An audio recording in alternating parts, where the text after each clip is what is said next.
This is Andres at the Baking Steel Studio. Today, we are making, making English muffins. Look, it was just delivered to me. My hour done. Perfect. I'm gonna drop that temperature down. We're making legendary English muffins today. We're gonna go through the entire recipe. I'm gonna show you all the steps. These are done in 24 hours or less, but I think 24 is great, especially with an all-purpose flour. So let's talk about that first. We go all-purpose. This is an organic from Central Milling. I don't know what, the protein content is 10.5. So it's lower than our bread flour, which means a little bit softer. So think pies, cookies, etc. for that. This flour rocks, love it. Haven't made English muffins for a while with this flour. Been used to using Bob's Organic, which is a really nice flour as well. All-purpose flour, King Arthur all-purpose flour, great. Let's get right into the recipe. I'm going to take you through all the steps, and then we can make an English muffin, show you everything that we do. Okay, so let's change this camera view. We will follow up with everybody on the ingredients. So ask away too. If you have any questions, drop them in the chat box and we'll get to them in a little bit. All right, let me step here. All right, so this is our flour. I've got my dough box here. I've got all my flour inside. Can you just lower this just a little bit? Yeah, I want to drop it down so you get a little closer view. Got my scale. I've measured out maybe like an inch. Measured out. There you go. That's great. Perfect. Thank you. All right, so there's my flour and all-purpose. I've got my scale. I'm going to zero it out. I've got flour and sugar inside of here. 550 grams. Okay. Now I have 550 grams of flour. 20 grams of sugar. I dumped it in before and whisked it in before I started the class. Salt.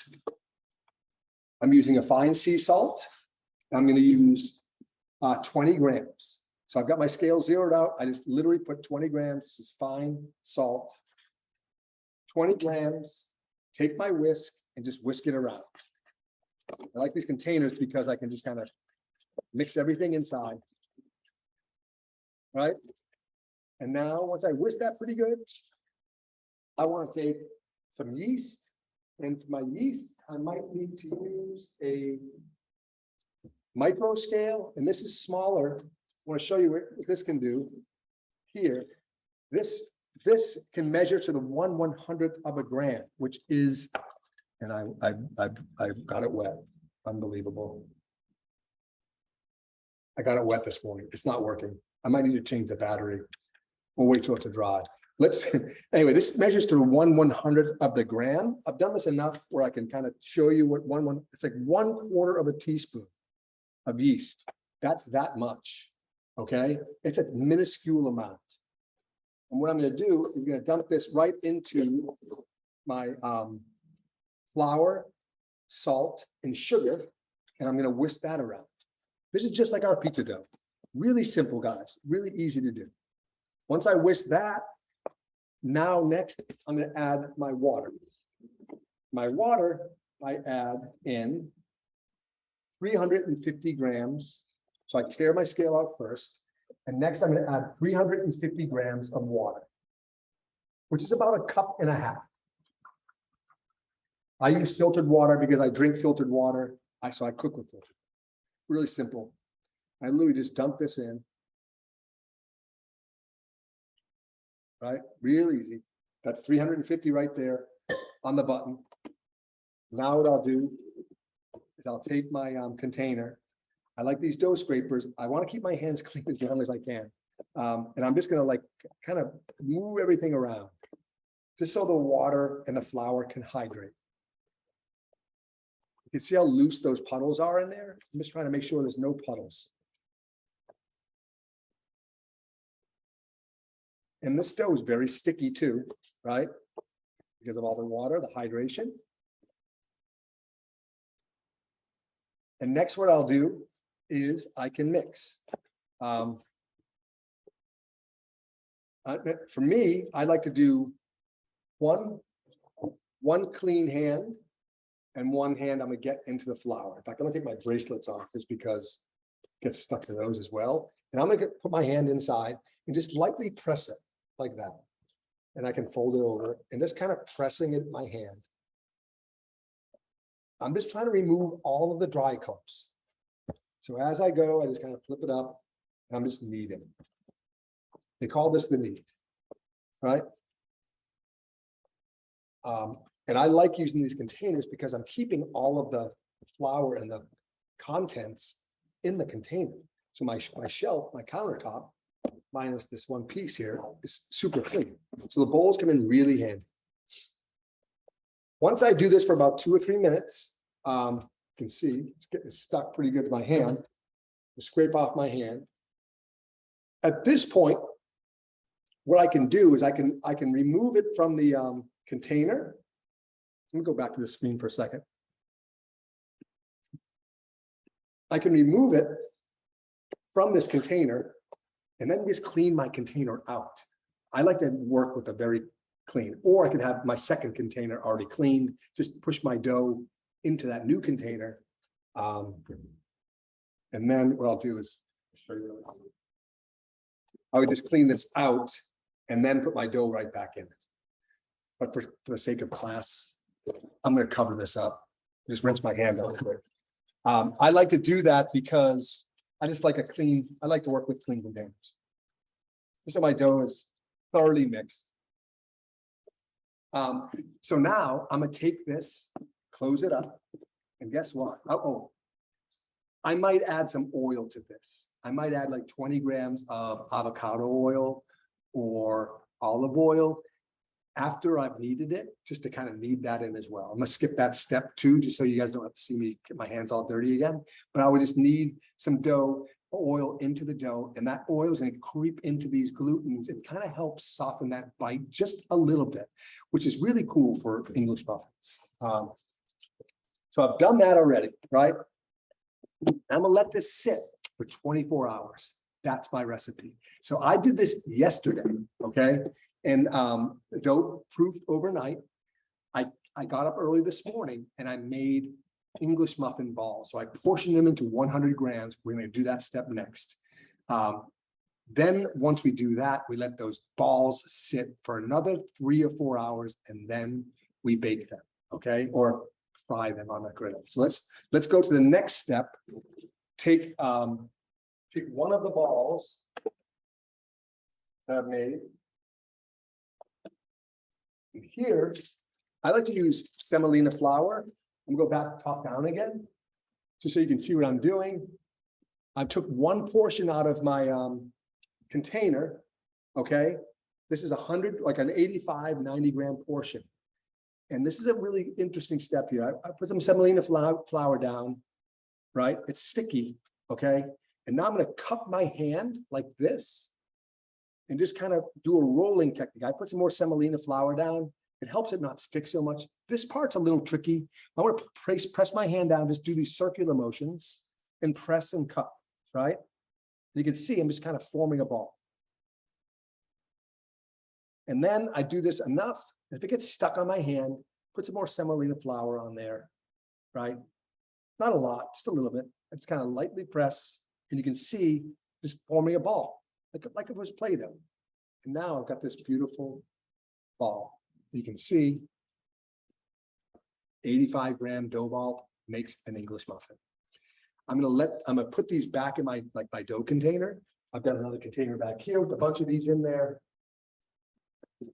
And I just let it go back in there, and I covered it, I let those rest in proof for another 3 or 4 hours. And that's going to help them rise. And that's when we create those air pockets, etc., inside of them. I did this morning, and I already baked one off. We'll get to that in a second. But now we got to get to the cooking. So once those things are proofed, and by the way, if you don't have a dough container, a sheet tray is great.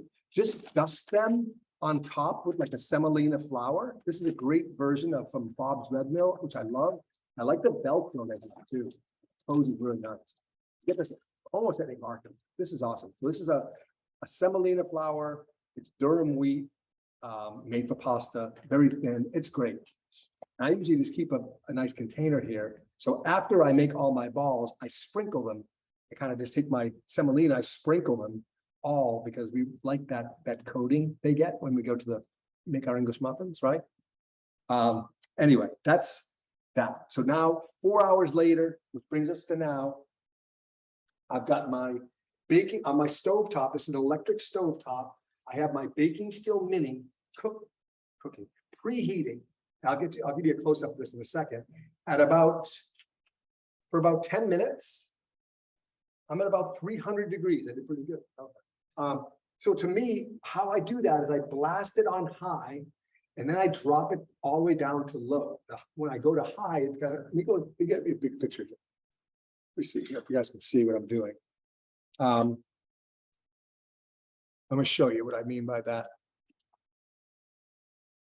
You see my my mini griddle here? I blasted it on high, and then I dropped it to low. And now I'm able to make my English muffins. So I'm gonna have Cooper hold this for me. Can you kind of hold it? You can see what you're doing here. Yeah, it's tricky. I'm gonna use some olive oil, some avocado oil, right? You see that?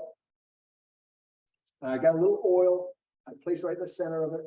Boom. I know this is about 300 degrees, which is awesome for me.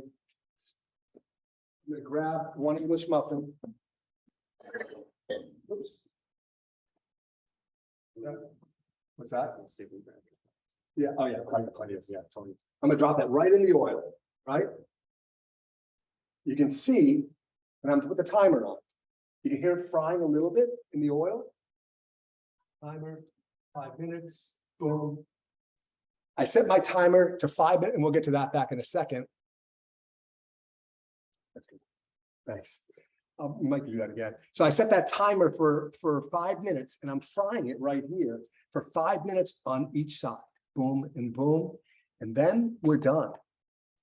That's it. Then we let them cool. So to save some time, I made one before class today.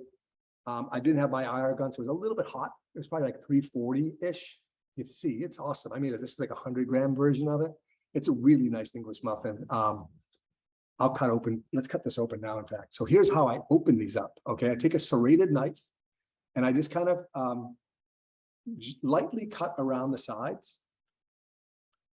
And then what I do, I'm kind of going in like maybe 1/4 of an inch, so I can peel it apart. And let's go to top down for this. Actually, I don't have the camera set up. Let's go top down so you guys can see exactly what I'm doing here.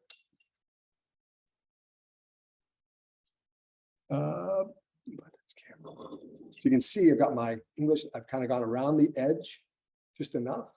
And now I'm going to kind of open it up. And you can see how awesome this looks, those nooks and crannies. It's amazing, right? Beautiful, right? Isn't that gorgeous? We can toast this up, make an egg sandwich on it, and we are going to be living the English muffin dream in just a few minutes. So toast this up now, and I'm telling you, it's amazing. These things will go so fast. Our recipe, that recipe I went through earlier, makes about, depends on the size, between 10 and 12. You can make a dozen of them at 80 grams. I made about 11 of them, 2, 4, 7, 8. I made like 10 of them. They're great. So with that said, I've got this one cooking on the oven. Let's get to some questions from you guys. So if you can, drop them, any questions into the comments here, and we will answer the best we can. All right, so 85 or 100-gram dough balls. I think that I heard. Yeah, so good question. The recipe calls for 550 grams of flour, 350 grams of water, 20 grams of salt, 20 grams of sugar. If you add all of those up, and then you can just divide it to what size that you want. I usually do about 85 to 90 grams. This one's actually 100, so it's bigger, which is kind of cool. That seems to be like the store-bought Thomas's size. I'm just guessing there, about 85 grams.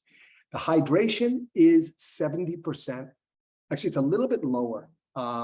It's like 67, I think, somewhere around there. If you want more nooks and crannies, you can amp up the hydration. I've been playing around with that a little bit. The issue with that is it's more difficult. Those balls that we made earlier, that dough becomes super sticky at a higher hydration. So you really got to be focused and concentrate on not, having that thing not stick too much. And it's just like a nuanced thing. So I sprinkle a little semolina flour in my hand just to prevent it from sticking. I keep my hands as clean as possible. That's really one trick I can't emphasize enough. If you're starting to get flour all over your hands, the dough, wash them off and go back to it. That's a really critical step. Otherwise, you get really, really frustrated. It's a frustrating thing, that falling up. But once you get it down, it's not so difficult. It just takes practice. All right. I hope that answers that. It does. It's going to taste amazing too. Would you using a KitchenAid with bread hook to be much overworking? Great question. Can I use a KitchenAid to mix? 100% yes. A lot of people do that, and just again, all we're trying to do is combine our ingredients together, make sure there's no dry clumps, remove it, and then just let it sit overnight for 24 hours. Okay. In this recipe on the website, I ordered the Baking Steel Pro for pizzas. I'll have to order the mini. Great class. Thank you. Yes. So the recipe is on in fact, the recipe's on the website. We actually have a little search button. If you type in legendary, you'll see English muffins. We self-name these things legendary, but they are legendary. And also, if you're on the email list and in this class, we will send a follow-up with the recipe and some of these things that we used. I hope that helps that. Can I use a cast iron griddle? 100%, absolutely. And we recommend avocado oil because it has a nice, it's vegan one. So these English muffins are vegan. Pause here for 1 sec. That's been 5 minutes. So I'm going to take my spatula, sneak underneath there, and just flip it over. Oh, it looks beautiful. Again, fry, not dry. Fry, not dry. That's our mantra. Everyone say hi to Cooper, our resident photographer. And then I'm gonna do 5 more minutes on this side. I might even do 6, just because my temps are probably a little bit on the low side. So I'll do 5 or 6 minutes on each side. Really works great. And what can I use? I have stone for the Innova oven. Can these be done and achieve the same result? Great question. I have not used an Innova. I have baked English muffins in the oven. I prefer them, much prefer them on the stovetop. And I think because we're using a little bit of oil, we're kind of frying them. I've said that a couple of times, fry, not dry. That's our mantra, because we like that oil to kind of get into that crust on the outside. And it's soft, kind of like our pizza, soft and chewy on the inside. So I don't know the Innova. This recipe was made for stovetop. And getting back to that large cast iron, yes, no problem. I use avocado oil. You can also use clarified butter, and we just remove some of the fats from the butter, just helps it not burn. The temperature's kind of critical. I use my IR gun. I like to keep the temperature around 300 to 305, 310. This was a little hot. You can see it's a little bit hot this morning. Just a little bit, it's still fine. It's probably like 330. I didn't have my gun, so I kind of guessed. Just takes practice. Awesome, you got it. Can I use bread flour? Yes, 100%. You can use bread flour. However, I think the English muffins taste better with the softer flour, like an all-purpose. Again, personal preference. We've made them very similar to our pizza dough. Really, it's almost identical, really. Just we add some sugar because it's only a 24-hour ferment. They're great. So yes, the bread flour. On the counter, yes. So I ferment my entire dough batch for 24 hours at room temp. You could go cold too, no doubt. You could do 12 and 12. That cold dough is a little bit easier to make those balls. So maybe that's actually a good idea. But yeah, 24 cold or room temp. I just like the room temp because that final proof at room temp is about 3 to 4 hours. When they're cold, it might be a little bit longer to get the same result. Hope that answers that. Yeast type matter. I used Fleshman's. This is active dry yeast. And this is, contain 113 grams. I keep it refrigerated once I open it. It lasts forever. Active dry, great. Instant. I don't think it's going to change much. That formula is, slightly different if you modify it, but I would just keep it the same recipe. Anybody else? You guys rock. Super grateful that we're doing these classes with you guys. Next week, we're doing pita. We can't wait. One more question here. For the final 3-hour proof, in the fridge or out? Final 3-hour proof is out at room temp. And my room temp means 72 degrees-ish. I like room temp because what we're trying to do is let these things expand, let the natural gases come out. And that's what's creating those air pockets, like the bubbles, right? You can't really see that great here, but you can see the nooks and crannies, they call them, right? And we want that to rise at room temperature. That's the same thing for our pizza dough. We let that rise at room temp and we get those bubbles that we love. Super important. Yeah, next week, pita. Great. Yeah, we're gonna do pita bread next week inside the oven. We'll have Cooper here helping us capture that magical moment when it lifts. It's gonna be great. I proof until it double. For me, it's 24 hours. It will double more or less. I mean, I can't say it's exact, but yeah, it's gonna double in size. Correct. You guys are amazing. Thank you. And if you have any questions ever, email me, andres@bakingsteel.com. Find me on Instagram @Baking Steel. I'm pretty active on there. Facebook. Look for me. I'll answer if I don't answer you right away, just email me again. We'll get to you. I promise. Not intentional. But you guys are amazing. So great. And if you do make English muffins, tag us. Send me the pictures. I want to see them. Just let me know how they turned out. Okay, guys. Thank you. See you soon.